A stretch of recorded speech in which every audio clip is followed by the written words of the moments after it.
Hey guys, it's Strutter. It's the 21st of August 2013, and as you can see, I'm just sitting outside in the yard next to my little garden patch. Sorry about the traffic. The good citizens of this city are coming home from their jobs in their SUVs and racing up the hill. This video is going to be kind of just off the cuff. I wanted to talk about why I do what I do, and why does it even matter. I've noticed that everybody has an agenda. Not just talking about YouTube, talking about everybody. Everyone has an agenda. We all do things for various reasons. We do what we do for different reasons, and it's common, at least on YouTube, to question someone's motives for doing what they do. And no one really has ever questioned me on it, but I wonder if people wonder, if that makes sense. And so, if you're interested, here it is. So this won't really appeal to most people. If you're finding this video randomly and don't know me or my channel, then this certainly won't be very interesting to you. But if it's useful or interesting, then here it is. Yeah, like I said, we all have an agenda, but I've never really talked about what mine is. And what is it that I do? What do I do? I guess I'm talking here anyways about the things I do on YouTube and some of the things I do in life that I guess are related to that. I stack precious metals, that's one thing I do. And I don't have a lot. I don't tend to be someone with a lot of money, so I don't have much to save. But what I do save, I save in precious metals, and I don't really have a heck of a lot of cash. And another thing I do, I guess, is education, or at least attempt to educate. I'm certainly educating myself as I go, too. I'm not claiming that I have any qualifications to be an educator, other than someone who has been paying attention, at least I believe, for 6 or 7 years now. So I may have much to learn, but I do feel like I have at least some to share and some to teach, and I try and do that. Discussion, I like to join the discussion. I like to take what other people have said or thought or done and maybe build on that, or add my own little spin on it, or provide a slightly different viewpoint maybe. And increasingly I've been involved in activism, both on YouTube and elsewhere, getting involved with groups that are activist type groups, attending, for example, rallies or protests, and that kind of thing. So it's kind of activism, kind of education, discussion, and I do stack precious metals, so that is what I do, at least in terms of what I'm talking about for this video. And am I on the right track? I have no idea. Does any of us really know that we're on the right track? The people that tend to know that they're on the right track, or at least say they know, I find often aren't. I don't know if I'm on the right track or not, but obviously we all are doing what we're doing because we believe it is the right track, so yes, I think I'm headed in the right direction anyway. I would never, ever say that I am sure that I am correct, or sure that I'm doing the right thing. If you ever hear me say that, then smack me upside the face, please. But anyhow, so I'll try and go into why now, the meat of the video. Why do I do what I do?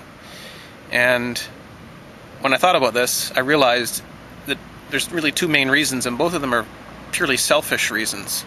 So whereas a lot of people would say that they do what they do because they want to help others, actually no, I want to help myself.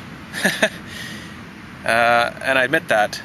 I want to help myself and an extension of myself, which is my kids. So I'll talk about that first. That's the number one reason why I do what I do, is because of my kids.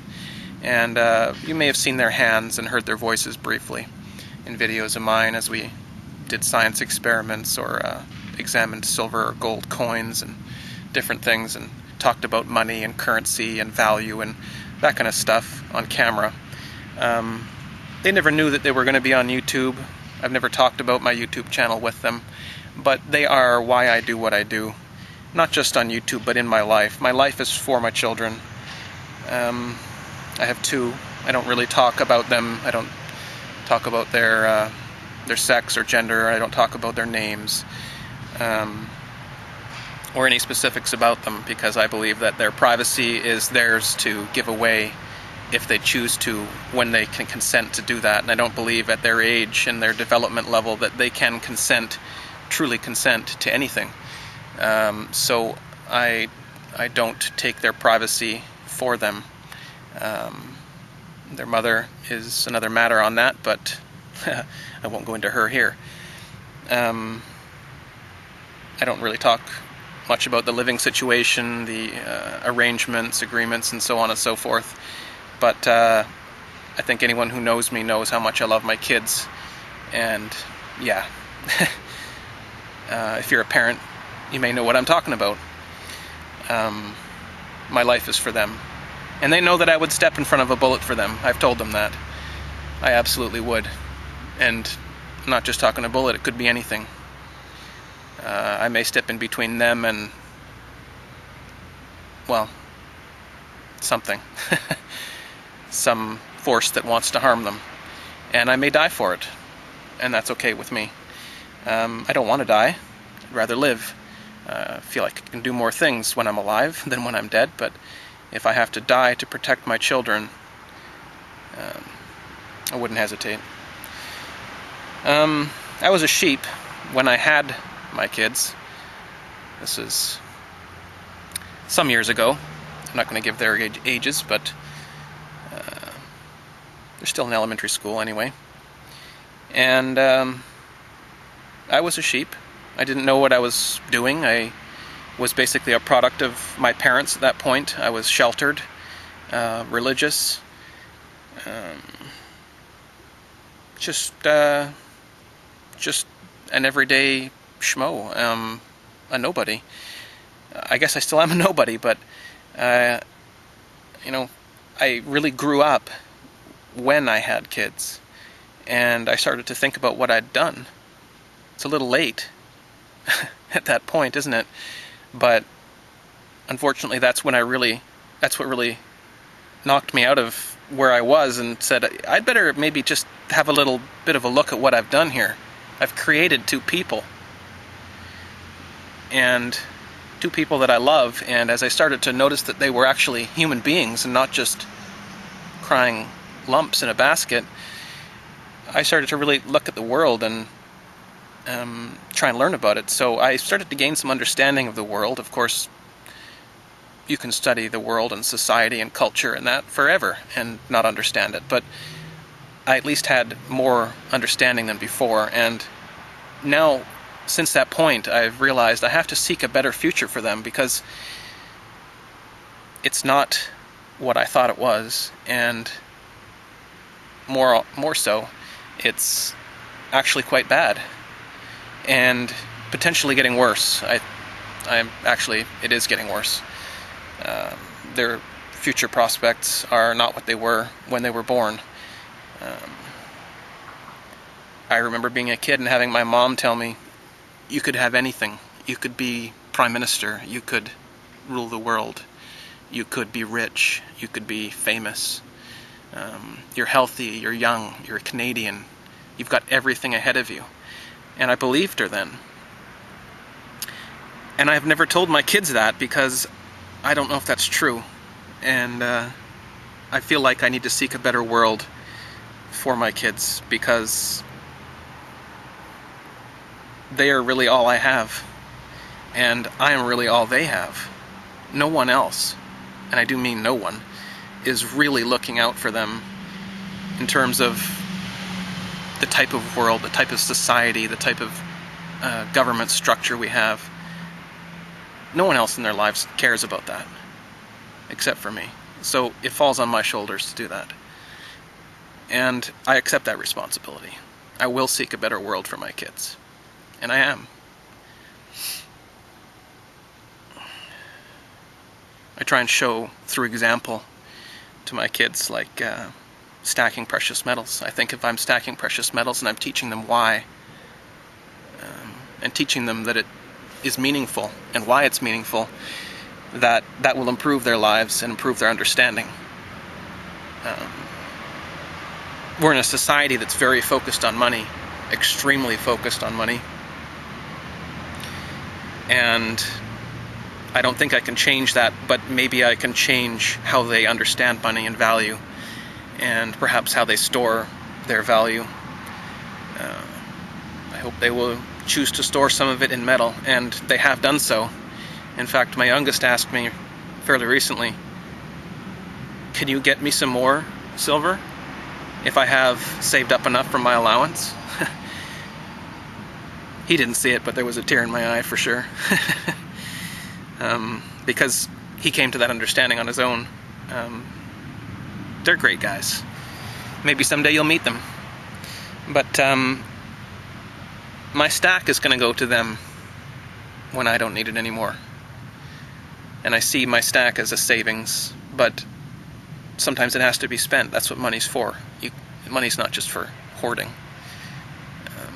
You move in and out of various positions. Sometimes you have a little bit more, sometimes you have a bit less, but it's all for them. I'm not stacking for myself. I'm not trying to be a rich old man someday. It doesn't interest me. I'm just going to work until I have nothing left to give, and hopefully I've made enough friends and family members and contacts by that point that someone can help me out when I'm too sick or whatever to continue working. But up until that point, I'm just going to keep on going. I don't intend to have a retirement. I don't think I'm entitled to an entire retirement like most people in my area, Vancouver and country, Canada, believe. It's a strange concept to me. I'm just going to work, and when I can't, I'll be done. And what I have saved will go to my kids. So what I do, stack, for example, is for them. Education, I'm trying to change the world. Even if I can change it 0.000047% in the right direction, hopefully, then I'll have accomplished my goal. And I do stack some paper too. I'm not saying I only have silver, but I feel precious metals are more important and a better store of value long term. So that's what I show to them and try and lead through example for them. And so yeah, my kids. That's a fairly selfish reason. My kids are an extension of me. They are my genetics. I see myself in them. And when I'm gone,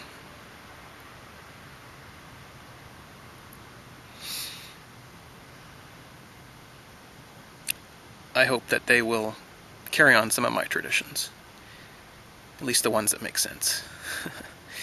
Anyhow, myself is the other reason I do what I do.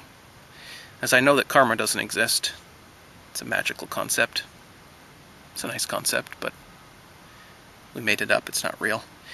But I do believe that if you do good and improve the world that you live in, that's a good thing for you, because you live in that world. We are a closed system here on Earth. We don't occupy the entire universe. So if I increase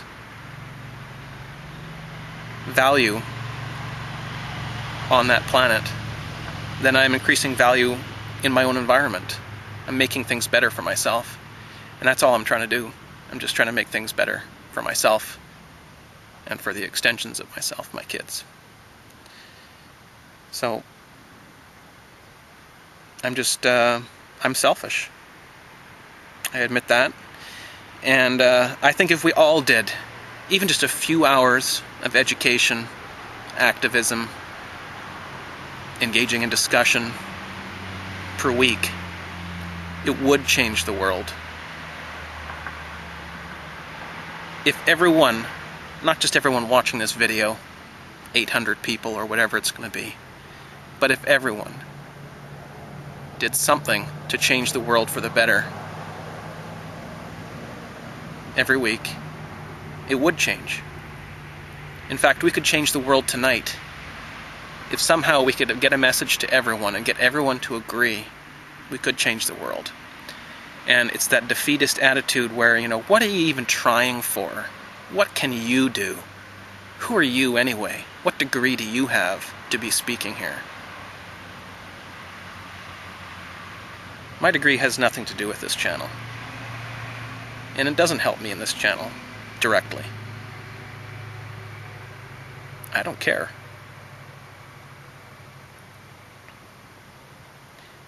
And as I teach, I learn. So, yeah, it is selfish. I teach to learn.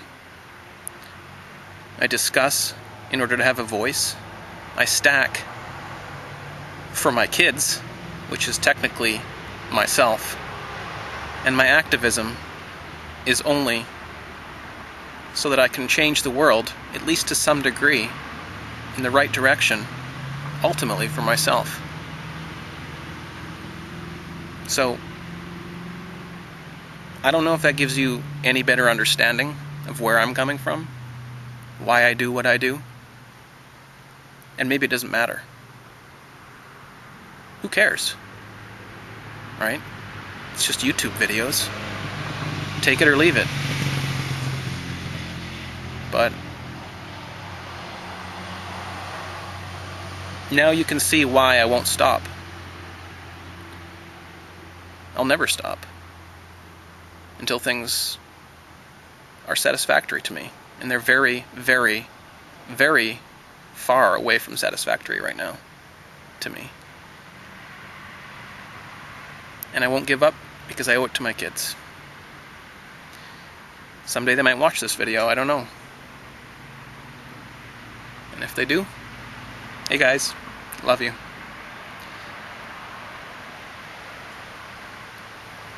Thank you for watching.